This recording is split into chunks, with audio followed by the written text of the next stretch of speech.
Hello po sa taga CRC Mariveles at binabati ko po na happy blessed birthday sa inyong pastor, si Pastor Jay. Hello po.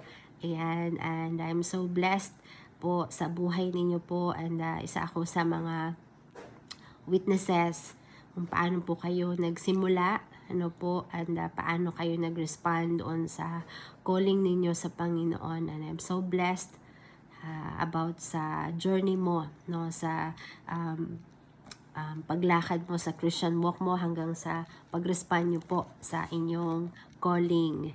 And I do believe that the Lord has stored many things, no, sa inyo po. And exciting po yun. And I do believe you are equipped for many things, no. Andun ang endurance, andun yung mercy and grace ng Panginoon sa buhay mo. And I do believe you will fulfill the great things for the Lord. And sa pag-respond mo sa calling mo, I do believe then na you will finish the race because you are a faithful servant. And I pray to the Lord that whatever the desires of your heart will be granted because you are faithful servant.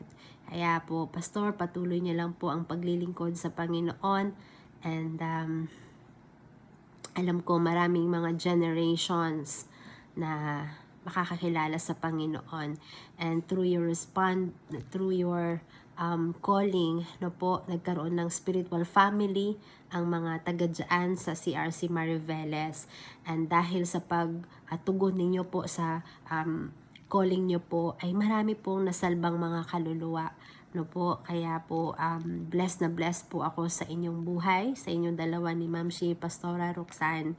And I look up for you kasi ang inyong buhay ay nagiging inspirasyon po sa amin, no po. Kami sa aming nakakakita po sa inyo. And keep it up, and I do believe you will do great things for the Lord. Kaya po, pinagpala po kayo at maging ang inyong pamilya dyan sa church at maging ang inyong biological family. Yun lamang po. God bless po. Enjoy your day. Bye-bye po.